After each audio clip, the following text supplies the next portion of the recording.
Amanda's been kicked out of the podcast studio, and I feel like it would be really cool if I could come up with something funny to say or do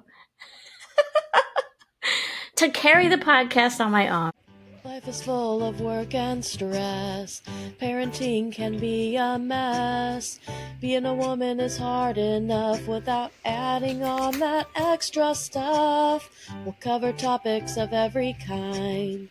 Helpful resources we will find. We'll even drink a bottle of wine. Join us. It will be a real good time. Hi, I'm Amanda. And I'm Nikki. And welcome to Working Mom's Wine, where we drink a bottle of wine. And whine about life in general, but especially as busy working moms. That's right. Are you drinking anything different, or are you finishing up what you You had have to last forgive time? my crunching today because I'm eating Fritos. I'm drinking the same. Yeah. If you watched the last episode, you heard my sordid tale about trying to get wine. And every time that I go out, I do try to get at least 2 bottles in case we decide that we're going to record a little in advance.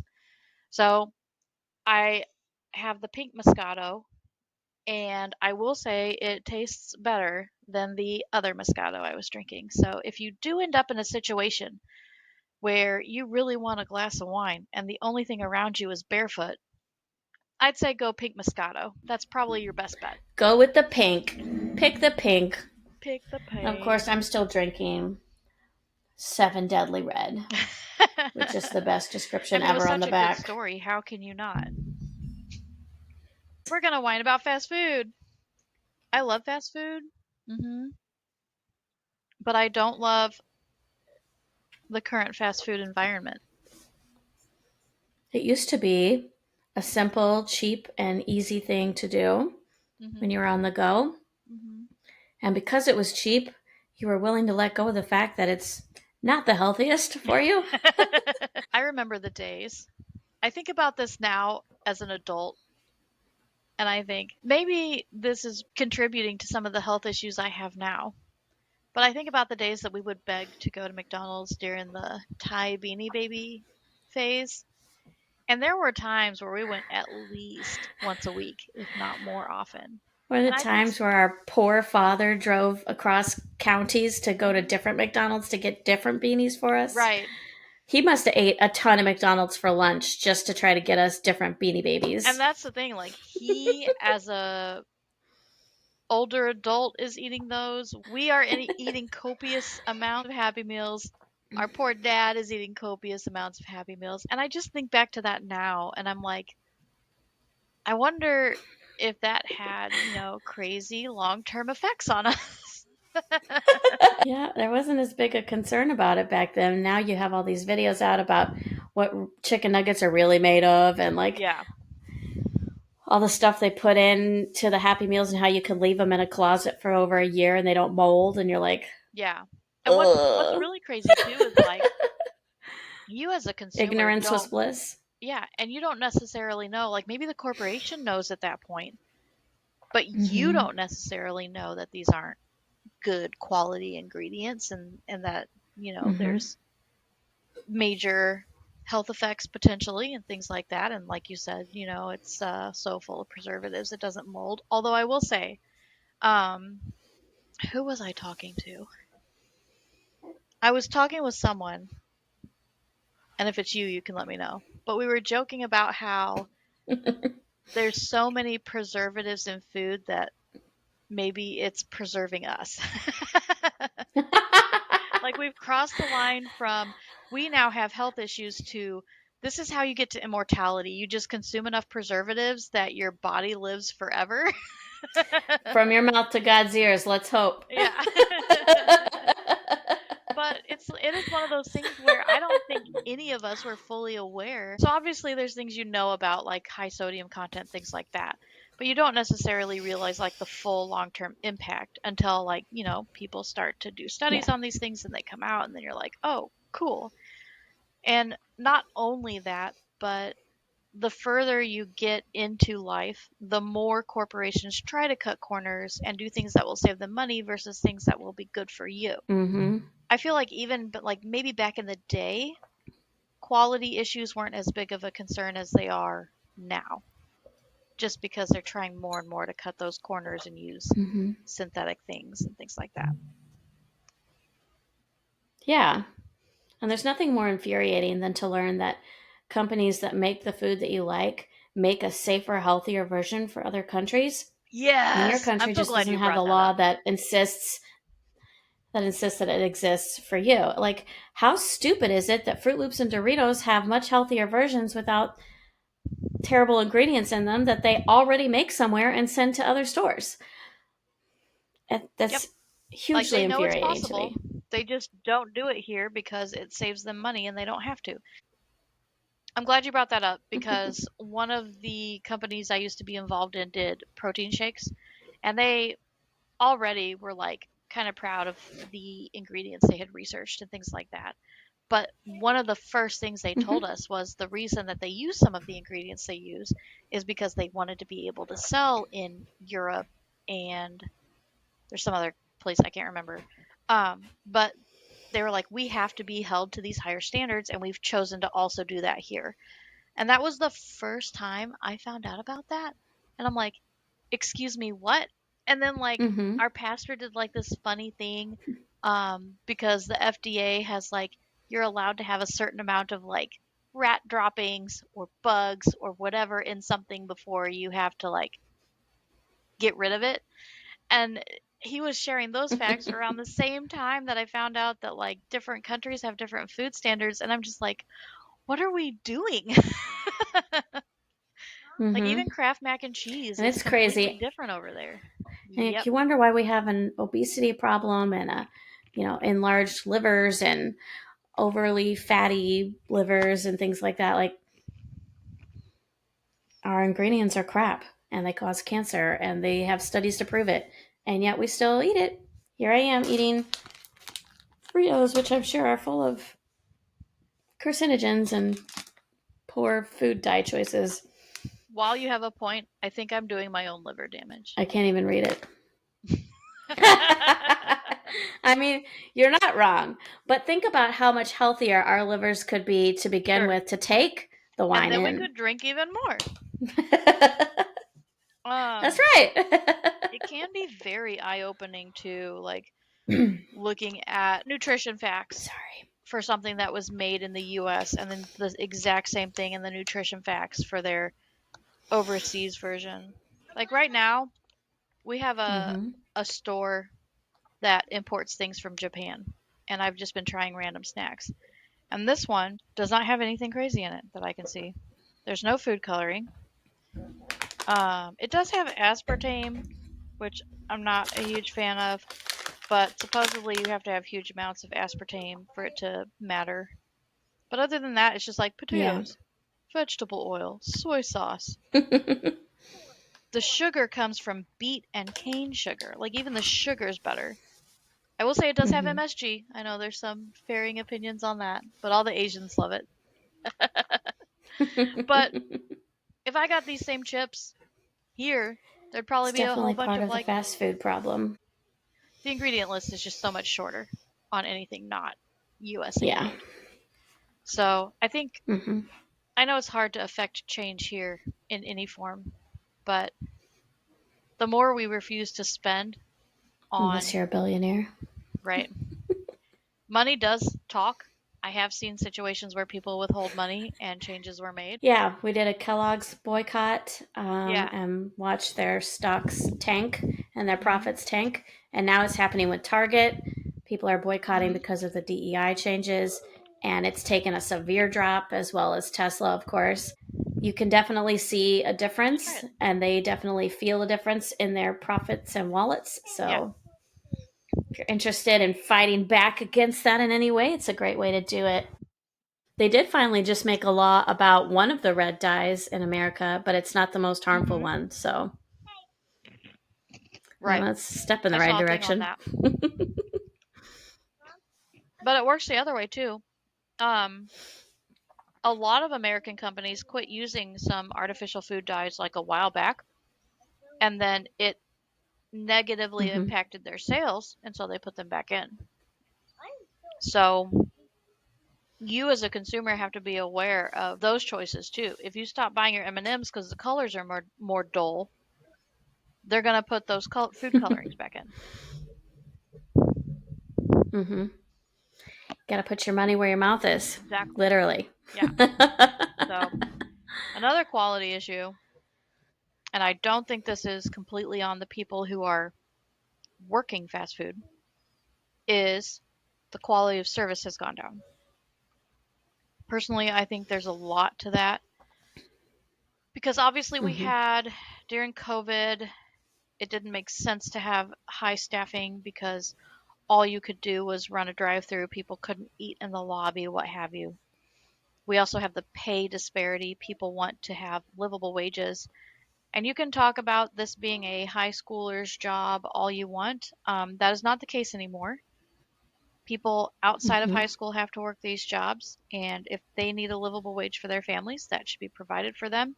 And if a CEO has to take a tiny pay cut and still make millions of dollars, I can't say I care.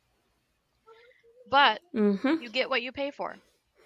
And if you're only willing to pay a few bucks an hour for someone to come in and work, you're only going to get the people who can't work anywhere else.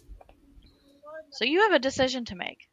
Would I like my food prepared by people who care about their job and feel supported and cared for in their position? Or do I just want like this person who may not care at all about what's going on and maybe this was just the only job they could find in their area slapping my food together? Mm-hmm. And you also got to think about, even if you don't think someone should be paid a living wage for it, if you do think this is like a side job or a high schooler's job, Yeah. you still have to, as a company, be able to afford to pay enough people to work Mhm. that the job is getting done well. Mhm. They're not staffing places. The only place I ever see enough employees at is Chick-fil-A. Like, and their service is great and their Mhm. food is yummy. But I know some people have other objections to supporting Chick-fil-A financially and things like that. So it's another place where you got to think about Yeah. all of the all the ingredients to the decision, but you have to be able to pay people enough to survive that they want to work there, and you have to be able to pay enough people working there to be there to run the place Yeah. properly and clean the place properly. All those things matter, and you can't Yeah. just skip over or gloss over them so that you can make a couple more billion at the top. Right. It's no matter which aspect of it we're looking at today, it's the Mm-hmm. cutting corners. Yeah.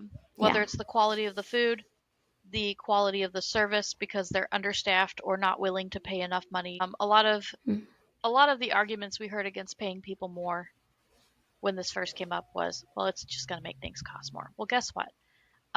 Things are already costing more because They already do. you want to make a certain amount, not because it has to. Like you can look at a McDonald's that's in the city and a McDonald's that's more rural. And I did actually have this confirmed in my own personal experience. Prices will be different. So sometimes when I make my McDonald's order, I am far away from the McDonald's I intend to pick it up at. And it puts in an automatic McDonald's for me, but it's the wrong one. So then I will search it, but I've already like partially made my order. I search the new Mm-hmm. McDonald's, I change the location, and the first thing I get is a notification that prices may have changed. Only because I switched the Mm-hmm. location. And these are locations within 30 miles of each other. Just the fact that you're changing the pricing based on where I'm buying from tells me something. Yep. The appeal of fast food is not only that you can get it quickly, but that you can feed your family for less. Because, yes, obviously the cheapest and best route is to cook at home. But more and more situations are popping up where all of a sudden I need to buy some fast food. And if I have to spend 50 to $60 to get that fast food, why didn't I just go sit down at Mm-hmm. a casual dining restaurant Mm-hmm. and maybe get a beer? Exactly. Like, I paid so much money for this POS food when I could have sat down at Right. a restaurant and had something quality Right. Like even if or I'm semi paying quality. the same thing at Breadco, I used to work at Breadco. I know a lot about their standards. One of the reasons that they donate as much as they do is because their foods don't have as many preservatives in it, and so it does not last as long. So because they do that, because they have higher quality food, then they end up donating it, or employees will sometimes take it home if there's not a donation that night. Not perfect, but they use less preservatives. They bake things fresh overnight. Yes, the soups will be frozen and they'll defrost them and things like that. But they aim for having higher quality ingredients. Why am I paying $60 to take my family to McDonald's if I can spend around the same amount to go somewhere like Breadco or McAllister's or what have you? So it just doesn't make sense, Mm-hmm. like Mm-mm. either up your quality or bring your prices back down. Here's my first piece of advice. If you're in a situation where you end up needing to go through the fast food drive-through, use the app. I don't care if it's Wendy's, Burger King, McDonald's, Taco Bell, whatever. Every app will give you reward points that can be free food later. And most of them also have like a coupon section. And you can get a discount, whether it's 15% off your whole meal or a free fry or, an extra burger or whatever. McDonald's, for example, I will order everything through the app and I might use like a 15 or 20% off discount or a free medium fry, whatever. Eventually, I get 6,000 points. Well, 6,000 points gets you a free Happy Meal and it accrues pretty quickly. But even beyond that, Yeah. you can make orders that are structured in a way to save you money. So I'm going to use McDonald's as an example again because that's all my family ever wants to eat. Um, we only have one Happy Meal consumer still. So for everyone else, I will get cheeseburgers through the app. And when you do it through the app, it's buy one, get one free. So for every cheeseburger I order, I get a free one. And instead of getting a medium fry, I get a basket of fries. It is the same price or like a 10 or 20-cent difference. The basket feeds Yeah. like 3 kids. And if I get them their own medium fry, I'm Wow. spending triple the price. So you can do things like that, have sodas at home, um, or stop and buy a soda somewhere else, what have you. I mean, Ari and I just really don't eat out much. Yeah, I we try try not to. to, not that it's, yeah, not that it's any healthier, but I try to buy things to make what I call like at home Happy Meals Yeah, and stuff. So, like bags of pre made nuggets that you can just toss in the air fryer and fries. And it's not necessarily healthier, but it's cheaper and I don't have to leave my house. Maybe that's the tip. Just stop leaving your house. I will say, if you do nuggets at home and you air fry them, and then the Ore-Ida fast food fries, or I think it's Rally's maybe, sells their own frozen fries. Pretty good. Um, I like the Ore-Ida ones. I also like the Walmart Great Value shoestring yeah, fries. They're very McDonald's-y. I love shoestring fries. And you can season those however you Hmm. want. You want less sodium? Go for it. You want to throw on some garlic instead? Great. Like those fries can turn out better. Yeah. Um, Hmm. I think the only other advice I really have is obviously like you get in a situation where you didn't think you were going to be doing fast food and life has happened and you can't do anything about it. But if it's a situation where you know you're not going to be able to be home and do dinner, or like you do have some kind of advance notice, pack a dinner. It's not going to kill the kids to have sandwiches for dinner one night instead of in their school lunches or whatever. Like, I very often try to keep miniature bags of chips, and we will just throw a sandwich together, like a very basic meat and cheese and mustard, whatever, and then grab a bag of chips and a bottle of water, and you're good. So Yeah. maybe some of the fast food trips can be cut into that way. So, We had the sad pet update, so let's get information about happy pet update. yeah. So if you were listening a few podcasts back, I shared some sad information that my best little buddy crossed over the Rainbow Bridge at the end of January. And I swore up and down. He had a lot of medical issues towards the end. I was giving him all kinds of medication multiple times a day, cleaning up a lot of indoor potty time, and just lots of things. I was kind of really going over the top to make him comfortable and take care of him, but it took a lot of extra effort from me, right? So Nikki I said towards the end, like, caretaker syndrome.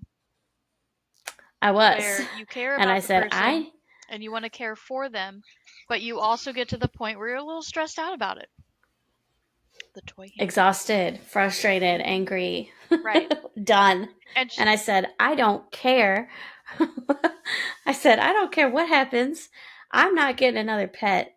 When he passes away, I'm going to wait for Rory to pass, and I'm going to take a couple years off, and I'm not taking care of nothing. Say that. She said that. I said it over and over and over. Many times. But what did happened? I do 6 days ago? What did I do? I got a puppy. You think it's genetic? Although I don't think Mom was ever like, I'm tired, I want a break. Like, she just, one passes and she has to go get a filler for the hole. Well, I will say a few factors went into it. Yeah. You know, Rory, you guys know she was with me on a previous podcast at Amanda's because she can't be left alone now without howling constantly. She's been very lonely. She's never known life without another dog. And then on top of that, I, of course, noticed that it was a lot nicer for me in the grieving process to have another dog to take care of and focus on. And I thought, Rory is really only a year younger than Spaz. So we're probably looking at that fairly soon. And just kind of thinking about that, my heart was just ready and needing that. And so I got a puppy, and now I get no sleep, and I'm potty training, and my back hurts. That should have been my tip for the spring break episode, was that if you get a puppy, your kid will want to play with it all the spring break, because that's what she's looking forward to. That's a good time to do it. Once again, thanks for joining us. You can find us on all the socials as Working Moms Whine. We're workingmomswhine.com, patreon.com/workingmomswhine, and we will see you next time. Bye. Bye.